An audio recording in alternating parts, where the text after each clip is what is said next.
The one main topic that I know as a freelancer and when we were building the agency, the most important question I always had, which is, how do we get more clients?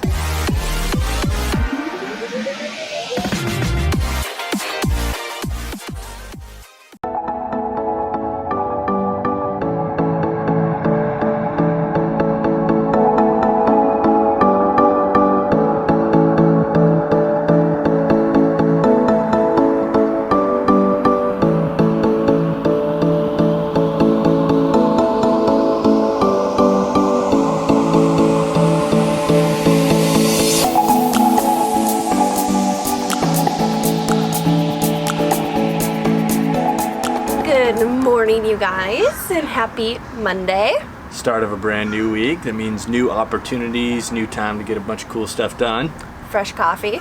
Yes, I left mine inside regrettably, but it's in there. But today is the topic of freelance. The one main topic that I know as a freelancer and when we were building the agency, the most important question I always had, which is, how do we get more clients? So in today's video, as we touch on freelance, we are going to specifically talk about utilizing job boards, certain like little techniques, what we did, and the results. Yeah, I think a lot of people think of job boards as like, oh, if I'm looking for a job, but that's actually not true. You should think about job boards as an indicator of companies that are literally telling you, I have this opportunity and this need to fill for my company. 100%, because those are the ones that a lot of, HR and recruiters are going to be on, because a lot of people submit resumes, a lot of people have profiles on these places. Companies usually are thinking job boards when they have open positions and not necessarily these freelancer website, which we've touched on before. Yeah, we're talking monster.com, Indeed, Stack Overflow, LinkedIn, even Facebook has jobs now, which I found out. That's super cool. Yeah. Pretty much anywhere there's a job.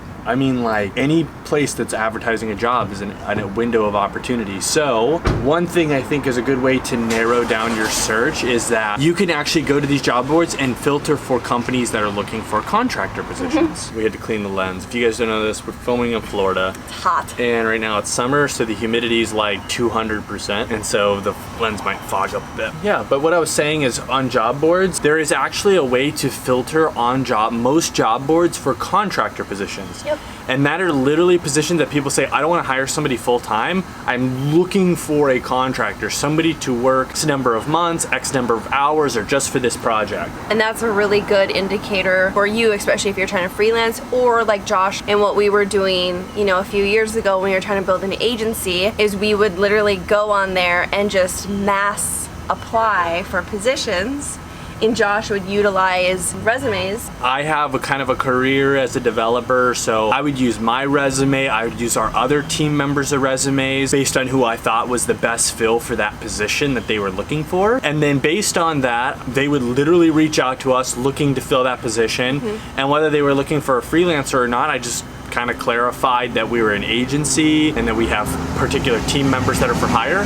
Some people were okay with that, some people weren't, and that's fine. That's part of the game, right? You're not going to win them all. Your job is quantity. I mean, I was literally filling out, honestly, anywhere between 30 probably to 100 a day I was applying. So it takes time. This isn't something you apply once and you're done. Oh yeah, no, I mean, it's like sales. Like you're literally thinking it's a numbers game. Yeah, it's cold outreach. It's a numbers game. Like it's all about quantity. Literally, if you're not sending out a couple hundred a week, don't expect result. That's really true, especially when I'm trying to get clients and I'm sending out resumes. I know that I need to send a ton out and I need to utilize different websites like Indeed, Monster, and also, freelancing stuff. But a couple things on like what made you guys stand out on? I think one that was important with our agency is we were willing to work to fit into the actual requirements of what they were looking for, right? Like we actually would provide a structure that made it feel like we were part of the team for whoever was hiring. And so a lot of the time if you're doing an agency, right, like us, you don't have to worry about this so much as a freelancer. A lot of times agencies will want to do like a single project and they won't really want to work as like an integrated part of the team. And that doesn't really present an appealing offer to the company that's trying to hire you as like a temporary part of their team. So one of the things that stand out is be flexible, be willing to accommodate the company that's coming in, because that's really why you're doing what you're doing. It's like, it's not the company's job to mold to your way of working, it's your job to mold to their way of working, especially as somebody that's for hire. And I know one of the benefits of, when they did that, or when we did that, because I was technically on the team at that point, but this company that ended up hiring us and taking, kind of like taking one of our developers, project ended up ending after, a few months or so, but they reached back out to us a couple of months later, and this was a very good paying client with very consistent work. So it was great for us. We were like, oh shoot, that's over. Well, they reached back out to us a couple months later being like, hey, are you guys available again? It was so great working with you. Our team loved you.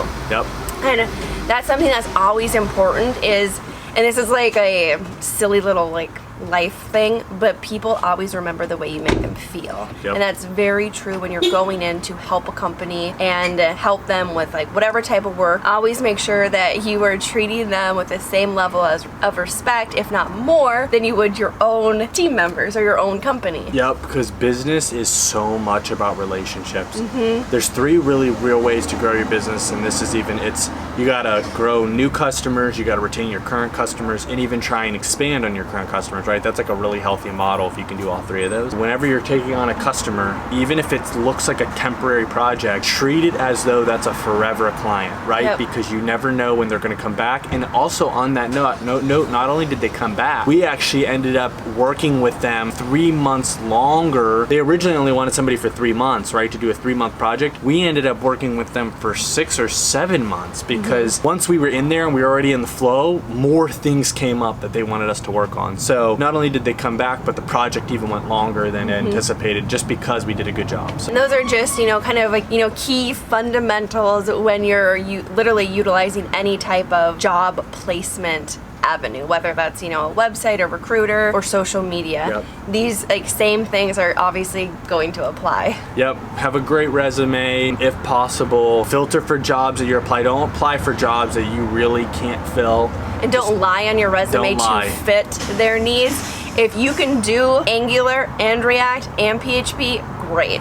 But if you're trying to fit the mold of what they're hiring for and you don't actually have any experience or skills in that area, don't do that. And don't fake it, because a lot of times, just be prepared for this, is when we did that, they actually interviewed whatever developer was coming on their team, they interviewed them as if they were being hired, right? And so they still had to pass the test and have the information. So be prepared for that too. 100%. So that's another important reason why don't lie, because then they're gonna find you out and then you're just gonna look like a liar.